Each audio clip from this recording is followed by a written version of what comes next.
La joie parfaite. Tel est le titre de notre message d'aujourd'hui. Expression même de Jésus-Christ lors de sa prière avant de laisser la terre. Et cela nous permet de comprendre et de saisir à profondeur la portée de ce message, à savoir la joie parfaite. En effet, la joie est humaine. Tout le monde aspire à être heureux, à chercher, à comprendre, à acquérir ce désir, cette satisfaction complète, cet engouement, ce contentement, ces heures de bonheur. Mais cependant, nous voyons même des difficultés auxquelles que les hommes n'arrivent pas encore à saisir ce concept gigantesque que la Bible même enseigne. Parler de la joie, mais en l'occurrence des heures, des moments où nous sommes tous joyeux.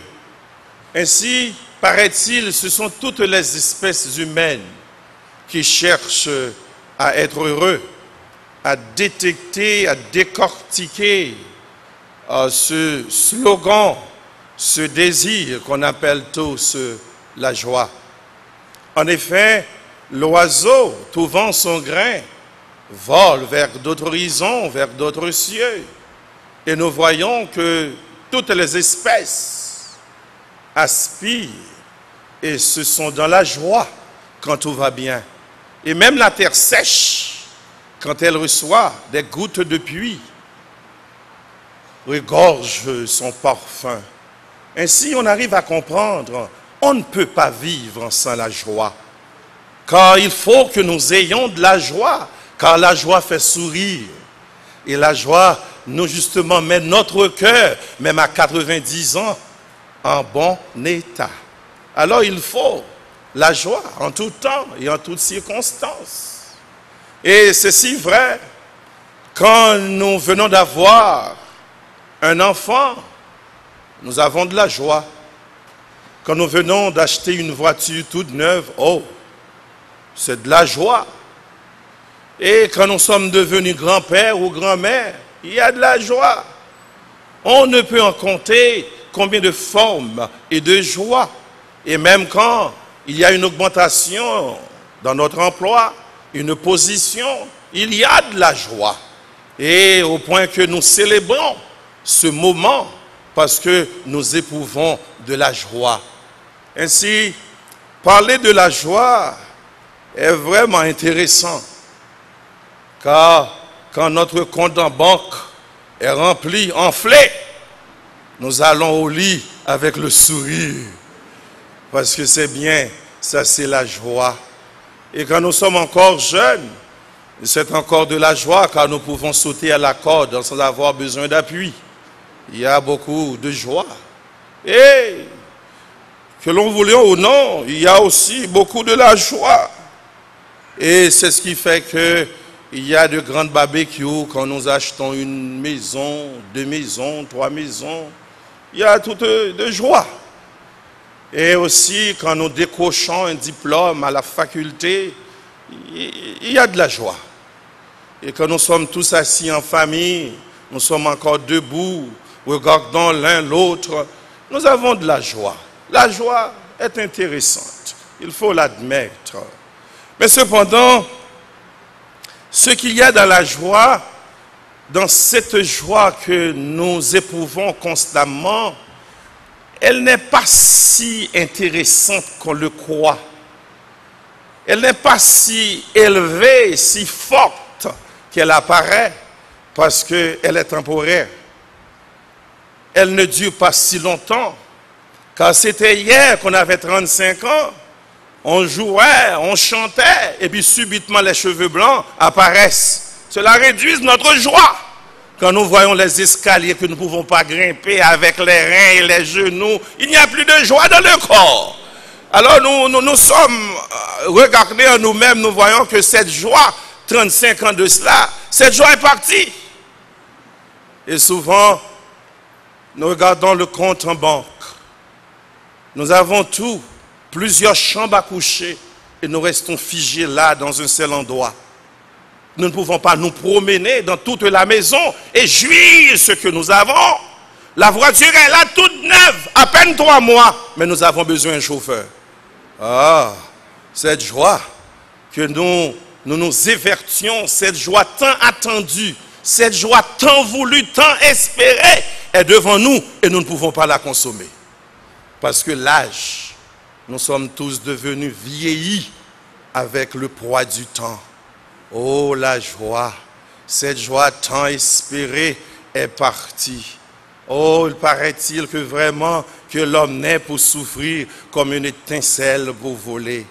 Oh, nous ne sommes que des fleurs des champs qui apparaissent pour un peu de temps et qui après disparaissent.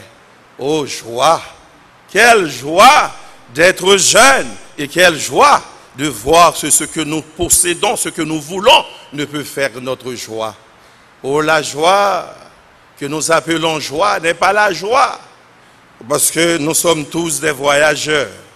Le lit est là, nous ne pouvons pas endormir avec un matelas de 10 000 $, une chambre bien aérée, nous ne pouvons pas dormir. Le réfrigérateur est rempli de nourriture et nous n'avons pas d'appétit. Vous voyez? Nous avons tout ce que nous voudrions avoir est là.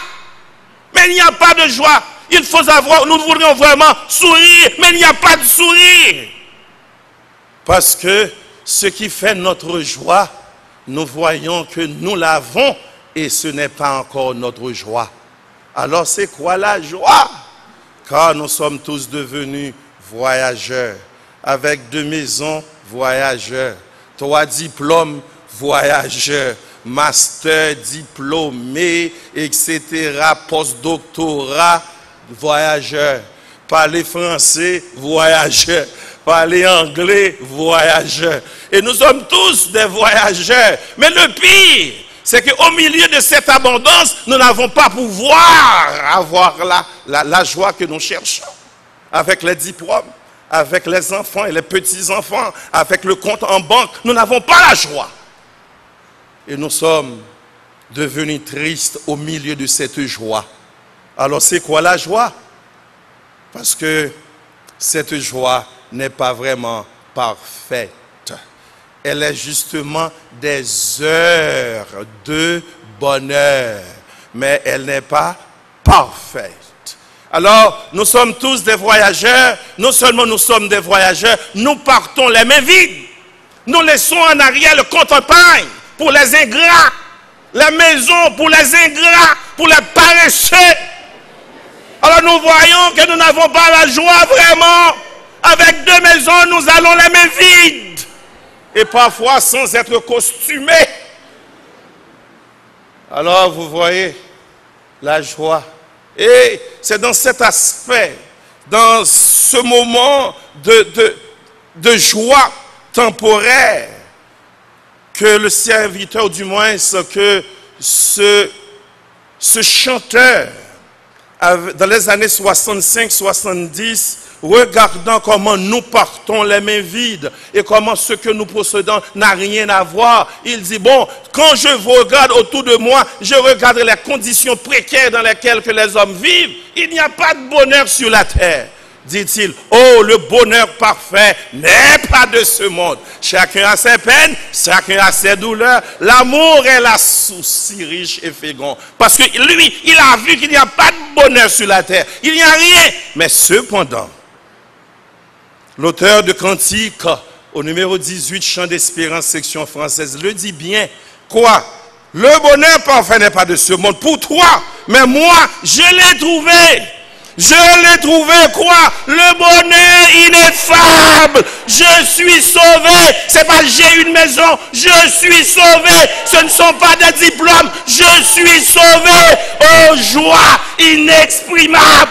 Je ne trouve pas de mots pour expliquer ce bonheur qui est en moi. Parce que Jésus m'a lavé. Et dès que je suis lavé, j'ai la joie. Voilà. Voilà la joie, bien-aimé. On n'arrive pas à comprendre pourquoi un pauvre en Haïti vit bien, sourit au lever du soleil. C'est parce que ce n'est pas l'argent qui fait de lui. Regarde. Il n'y a pas de diplôme parce que quand on a Dieu, quand on a Jésus-Christ en soi, il y a de la joie. Que vous soyez riche ou pauvre, il y a la joie. Que vous êtes instruit ou non, vous avez la joie. La joie n'a rien à voir avec ce que nous possédons. La joie est seulement en Christ et en Christ seul. La Bible nous explique. Alors quand nous voyons les hommes aujourd'hui un grand succès renommé et parler de joie, de succès, et puis demain, ils vont justement en terre. Christ a tout dit. Et voilà pourquoi dans cette prière, si vous regardez le texte, il dit bien, et maintenant, je vais vers toi dans une prière, et je dis ces choses dans le monde, afin qu'ils aient en eux ma joie parfaite. Vous avez vu ici l'adjectif possessif. Afin qu'ils aient quoi? Ma joie parfaite. Il y a une seule épithète. Comme le verbe être, et le verbe être, c'est un attribut. Alors, joie parfaite. C'est Christ qui donne afin qu'ils aient quoi? La joie parfaite. Vous voyez? Voilà la joie. Ce ne sont pas des heures de bonheur. Cette joie est permanente. Quand vous avez Christ, vous êtes toujours en joie. Avec la maladie dans les os, en joie. Avec les cheveux blancs, en joie. Avec toute forme de problème sur la terre, en joie. Parce que c'est Christ qui comble le vide. Quand vous avez Christ, le vide est comblé. Alors, la joie parfaite, afin qu'ils aient, c'est Dieu qui donne la joie. Quelle joie? Joie parfaite. Alors, la Bible, qui est le livre par excellence qui explique, quel que soit le concept d'un mot. Alors, c'est la Bible maintenant qui explique. Dans le psaume 118, le verset 24, il dit, c'est ici la journée que l'Éternel a faite. Vous voyez, ce n'est pas l'argent qui fait de la journée. Vous voyez, ce ne sont pas les diplômés qui ont de bonnes journées. C'est seulement celui qui est en Christ, mais c'est Christ qui fait. C'est Christ qui établit, c'est Christ qui donne quoi? La journée. Alors avec vos mines au front, vous n'allez pas pouvoir gâter ma journée. Parce que c'est Dieu qui me donne cette journée et cette journée est à moi. Je ne connais pas pour demain, mais aujourd'hui, aussi longtemps que je respire, Dieu me donne la garantie d'être en joie. Alors vous n'allez pas pouvoir me tergiverser parce que la joie vient de Dieu et Dieu me donne la garantie d'être en joie. Alors, c'est ici la journée que l'Éternel a faite par les universités. Dieu, qu'elle soit pour nous, quoi?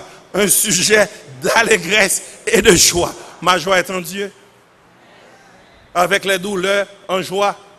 Même s'il n'y a pas de pain sur la table, en joie. Même si je n'arrive pas à parler français, joie. Quelle que soit la situation, joie. Au sous-sol, joie. Je n'arrive pas à particulier, joie. Je n'ai pas de vêtements, joie. Parce que c'est ici la journée que l'Éternel a fait. Par conséquent, le patron, que vous riez ou non, moi, je suis en joie. Et le serviteur de Dieu, dans le psaume 122, dit bien, je suis dans la joie. Quand on me dit quoi? Allons à la maison de l'Éternel. Ce n'est pas aller à Washington. Ce n'est pas aller visiter à la Tour Eiffel. Vous voyez quoi? Ce n'est pas aller à Port-au-Prince. La joie, c'est dans la maison de l'Éternel. Et Christ reprend la parole, dit, là où 2 ou 3 sont assemblés en mon nom, je suis au milieu d'eux. C'est la garantie de la joie. Alors pourquoi vous n'êtes pas en joie? Pourquoi? Alors vous cherchez le dollar constamment, pensant que vous aurez assez de dollars pour vivre. Aussi longtemps que vous avez de dollars, il y a un autre qui a plus de dollars que vous. Alors vous n'allez pas pouvoir vous comparer avec les autres, il y a plus de dollars. Il y a des hommes qui peuvent dépenser 1 million pour seulement un lunch. Alors que c'est votre rêve. Alors vous voyez, la joie n'est pas dans le dollar. Et même dans les diplômes, vous avez un diplôme, un autre en a 2. Vous avez 2, un autre en a 3. Et même pour le post-doctorat, il y a quelqu'un qui fait la classe. Alors vous parlez que vous êtes intellectuel, raffiné, intellectuel. Ce n'est pas la joie. C'est Christ que vous devez avoir pour avoir la joie. C'est tout. Alors, allons à la maison de l'Éternel. C'est là qu'est la joie. Alors plus tard, Le serviteur de Dieu continue, a dit dans le psaume 34, verset 5, quand on tourne vers lui, vers qui? Dieu, les regards, on est rayonnant de joie. Vous voyez, c'est Dieu qui projette quoi? La joie en qui? En ceux qui croient en lui. Si j'ai reçu Jésus-Christ comme sauveur personnel, ma condition n'est pas nécessaire. C'est justement la relation entre Dieu et moi qui fait la joie. Vous voyez? $100 ou avec $, je suis en joie parce que quand lui, le Dieu Tout-Puissant, jette sur moi un regard, je suis de quoi? On est rayonnant de joie. Non seulement rayonner de joie, et le visage ne se couvre pas de honte. Dieu, quand il jette sur vous un regard, il n'y aura pas de honte. Même si vous avez seulement 2 amis, il n'y a pas de honte. Même si vous vivez au sous-sol, il n'y a pas de honte. Même si vous attendez justement pour l'autobus, il n'y a pas de honte. Parce que Dieu est en vous. Pas de honte. Vous n'allez pas pouvoir changer le 0 pour faire les autres voir que vous êtes bien dans la vie. Il n'y a pas de honte. Quand vous avez la présence de Dieu, honte est terminée pour vous. Il n'y aura pas de honte. Parce que Dieu veut que vous ayez en vous un regard rayonnant. Un Dieu qui éclaire. Un Dieu qui projette sa lumière. Quand vous avez Dieu, vous avez tout. Même avec la vieillesse. Même si vous dodinez de gauche à la droite, vous avez de la joie. Vous pouvez prendre 5 minutes pour déplacer, pour se lever sur le banc. Mais vous avez de la joie. Parce que la joie n'est pas dans le corps. La joie, c'est dans la présence de Dieu. Alors vous êtes de la joie, un visage rayonnant et plus de honte. Quand vous avez Christ, plus de honte. Ainsi, Jésus-Christ reprend la parole à plusieurs reprises dans le livre de Jean. Dit-il, dans Jean chapitre 3, le verset 29, il fait une comparaison, dit-il, celui à qui appartient l'épouse, c'est l'époux, mais l'ami de l'époux qui se tient là et qui l'entend éprouve une grande joie à cause de la voix de l'époux. Aussi, cette joie qui est la mienne est parfaite. La joie qui est la mienne est parfaite. Et dans Jean 15, au verset 11, il dit, « Je vous ai dit ces choses afin que ma joie soit en vous et que votre joie soit parfaite. » Alors vous pouvez voir à travers des versets de la Bible aussi dans Jean chapitre 16, le verset 24. « Jusqu'à présent, vous n'avez rien demandé en mon nom.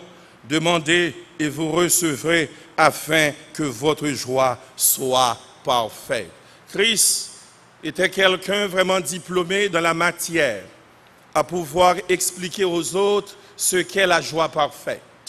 Alors, à plusieurs reprises, il parlait et enseignait ceux qui l'écoutaient à bien saisir la joie au lieu de chercher ce qui passe et ce qui ne dure que l'espace d'un matin.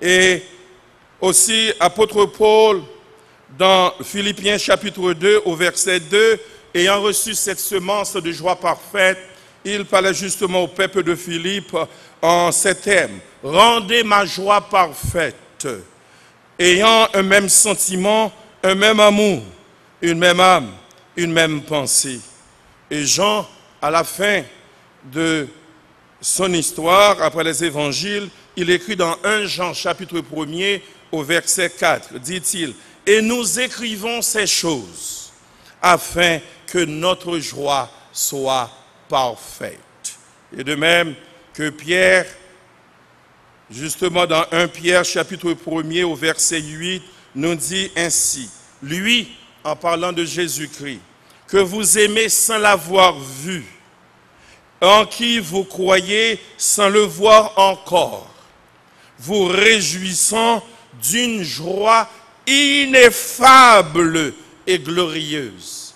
Alors vous voyez, l'enseignement de la Bible par des versets gigantesques et même explicatifs pour pouvoir nous démontrer que ce que nous appelons joie, ce n'est pas ça que la Bible appelle joie. Alors la joie doit être en Dieu, et si nous sommes attachés à Dieu, Si nous recevons Jésus-Christ, notre joie ne sera jamais terminée en dépit de tout ce que nous confrontons et ce que nous avons ou subissons dans cette vie. Alors la joie parfaite est en Jésus-Christ et en Dieu seul.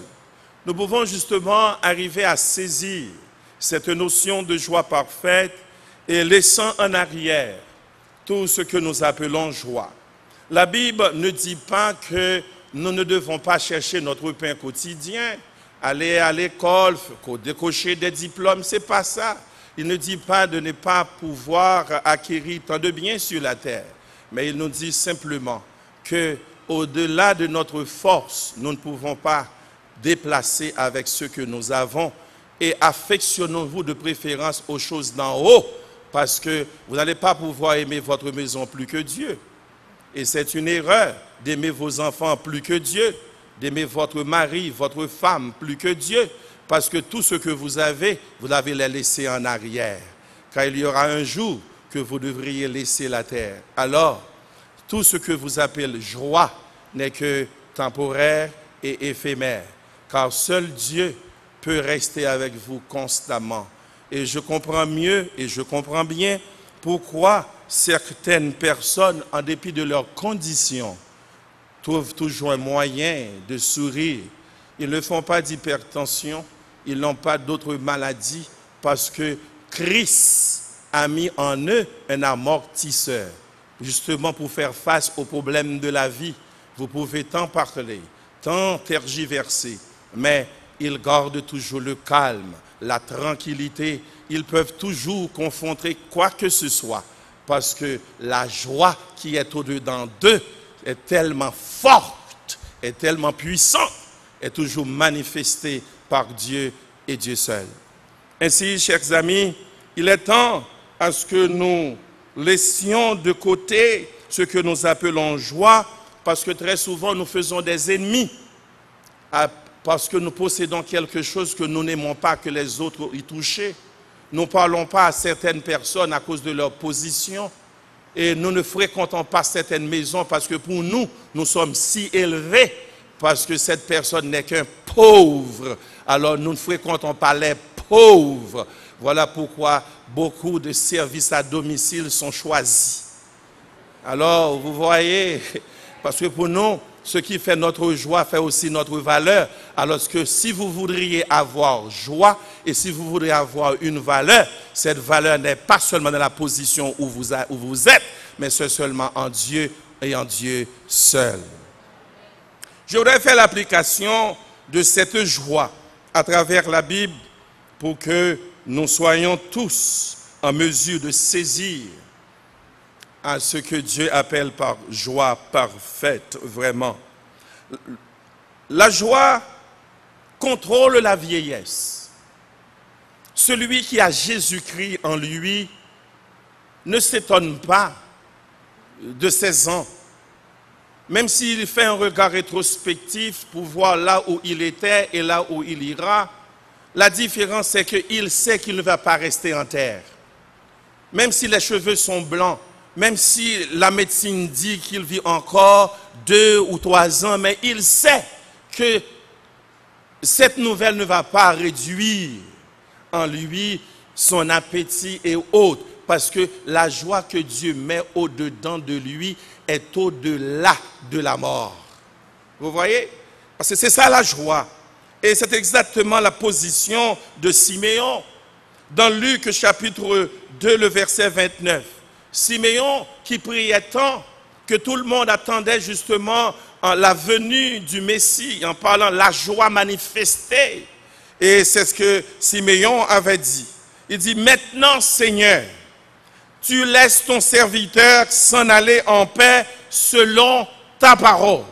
Vous voyez, dès qu'il a vu le Seigneur Jésus, il ressentait de la joie. Il était prêt, il était disposé à aller vers l'au-delà en dépit de tout. Parce que sa vieillesse était un moment de joie, parce qu'il pouvait voir venir le Messie. Chose, événement que tant de prophètes voudraient y avoir, ou voudraient justement contempler et admirer. Mais lui, Siméon, dans sa vieillesse, il pouvait voir la venue de Jésus-Christ.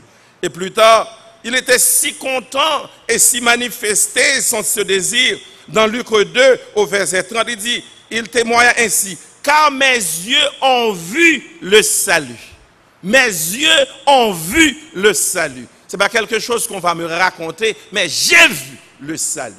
Alors, aujourd'hui, nous contemplons notre maison, nos diplômes et tant d'autres, mais nous ne contemplons pas Dieu. Alors c'est là déjà un problème. Siméon contemplait, admirait Dieu. Il voyait la joie. Il regardait la joie et se sentait bien dans la joie à cause de la venue du Messie. Et bien aimés, si vous avez Christ en votre vie, vous êtes content. Vous êtes toujours joyeux parce que la joie est en vous.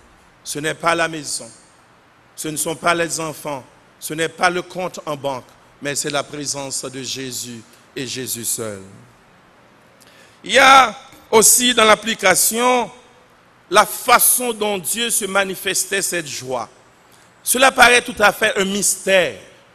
Nous n'arrivons pas à comprendre vraiment cette joie aussi longtemps que nous sommes restés dans la chair, dans la connaissance et dans la logique.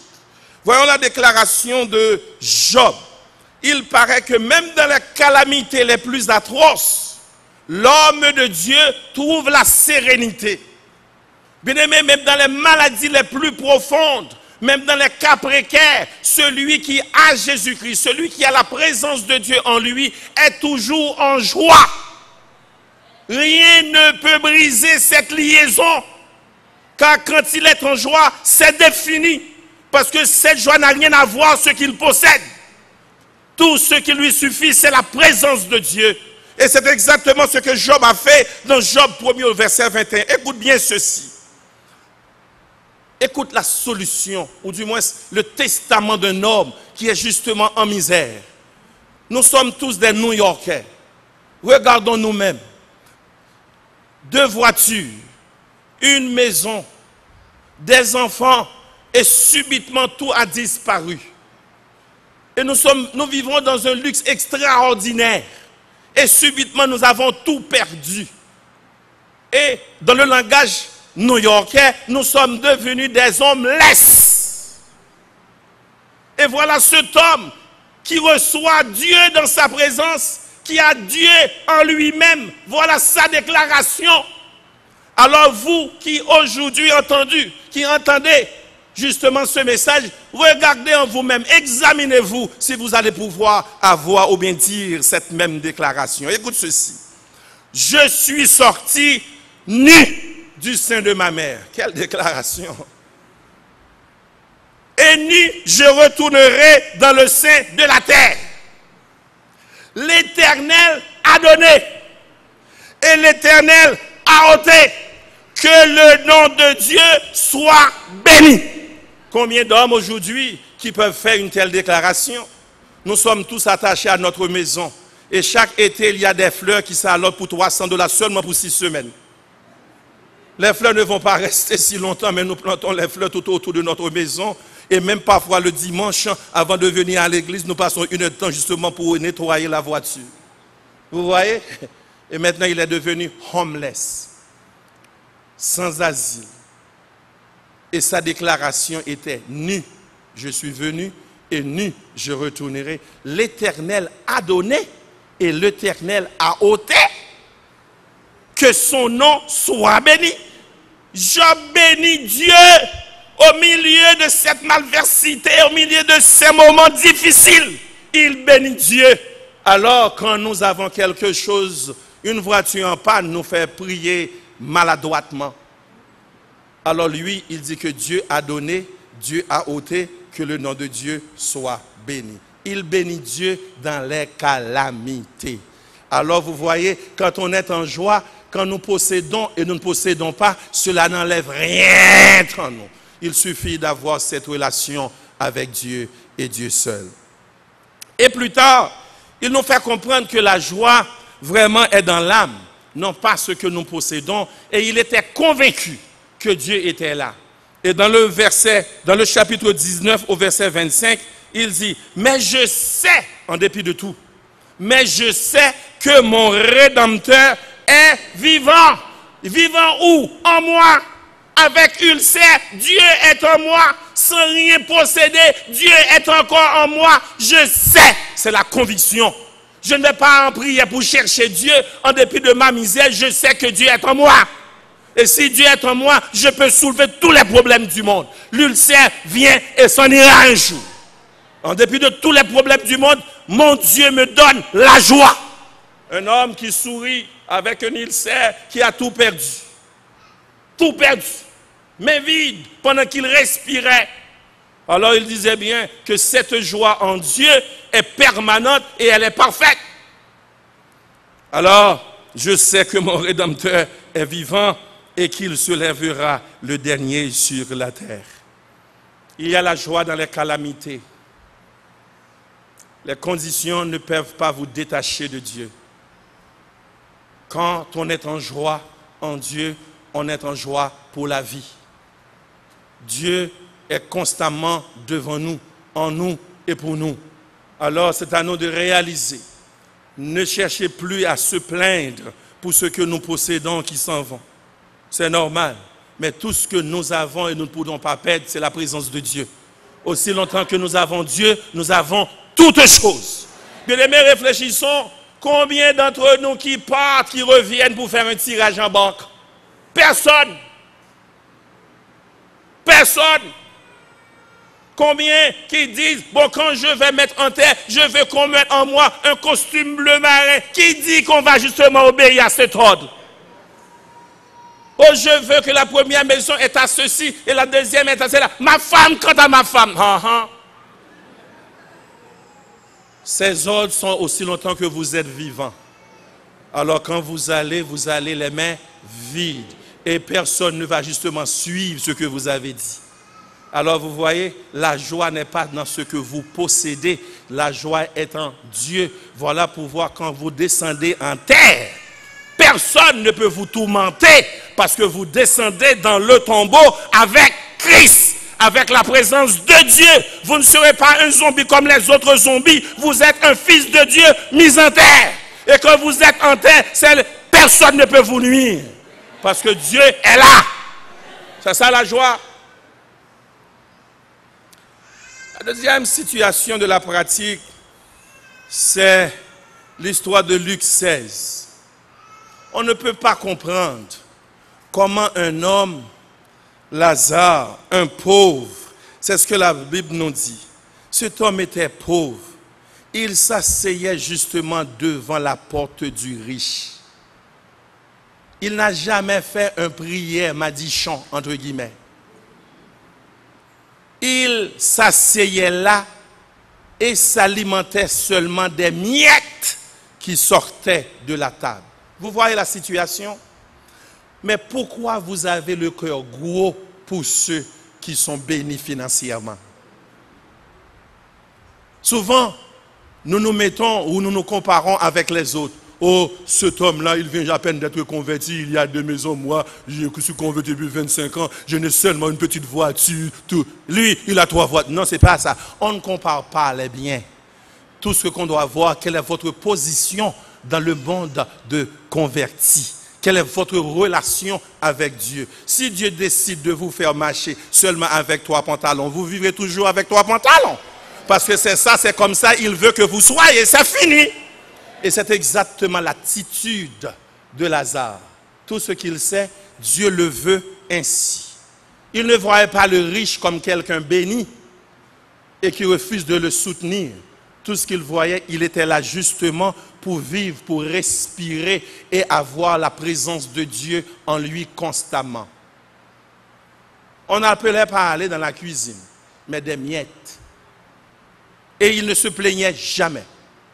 Alors pourquoi aujourd'hui vous dites, oh, si Dieu est encore vivant, pourquoi je vis au sous-sol, dans un appartement depuis 30 ans? Mais c'est comme ça Dieu veut, votre présence dans le building va changer l'attitude des autres.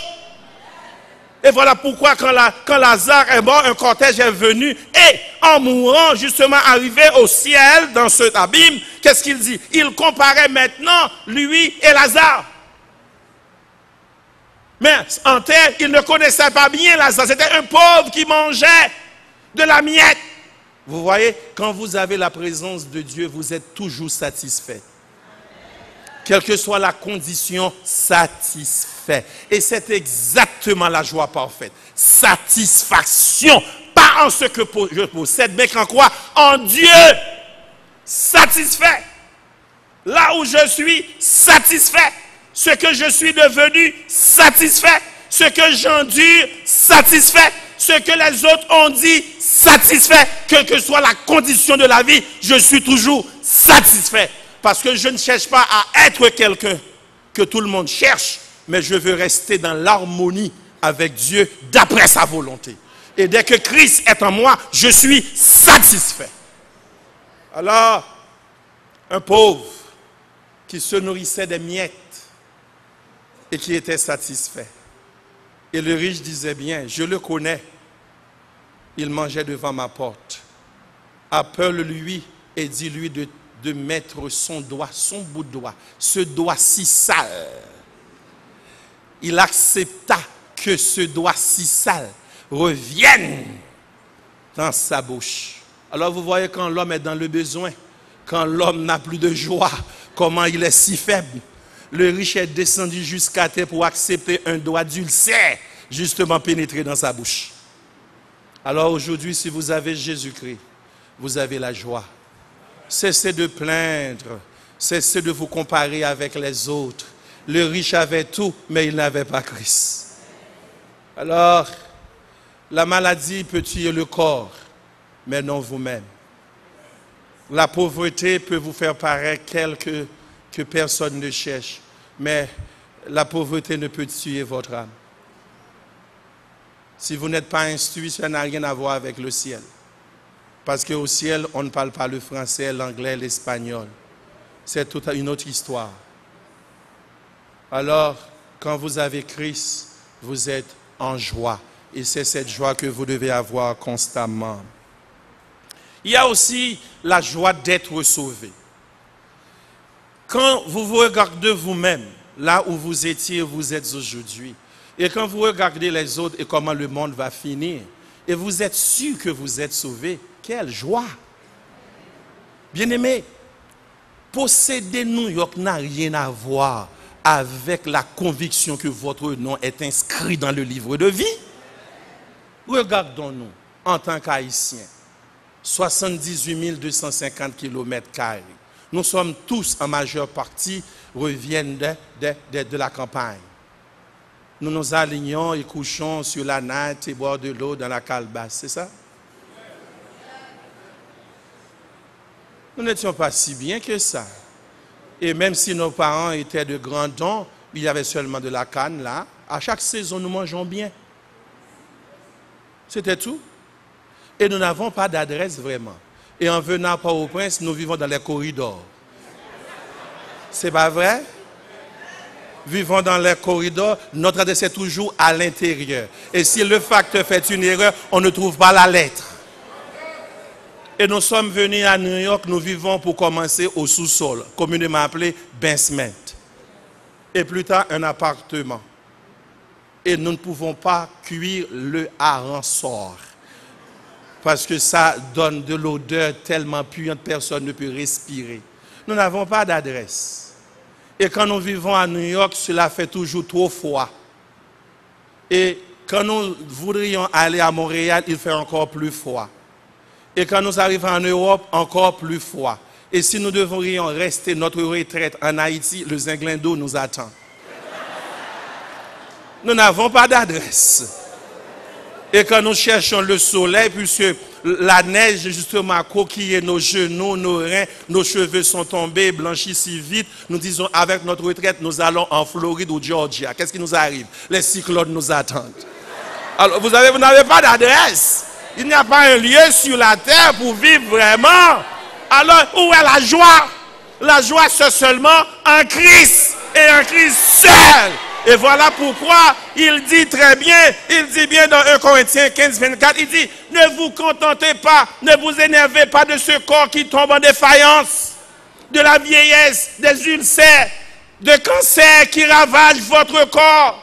Soulagez-vous, frères. car ce corps corruptible sera revêtu de l'incorruptibilité. Aïe, aïe, aïe, il y a de la joie quand je sais que je suis sauvé. Oh, j'aurai une adresse. Combien d'entre vous, après le CEP, on avait tout perdu? Vos parents vous laissent aller à la couture parce que vous n'avez pas passé le certificat. Il n'y a pas de futur en vous, il n'y a pas d'avenir. Nombreux sont restés au baccalauréat première partie parce que votre nom n'a pas été cité à la radio. Mais cette fois-ci, au ciel, je sais que les anges et les chérubins vont citer mon nom. Cette fois-ci, ce ne sera pas la radio Caraïbe, ni MBC, mais ce sont les anges qui vont justement citer quoi? Mon nom. Aïe, aïe, aïe. Sœur Mireille, entrez. Frère Jacques, entrez. Aïe, aïe, aïe. Quelle joie. Oh, quel bonheur. Je l'ai trouvé, je l'ai trouvé. Je suis sauvé aux joies inexprimables.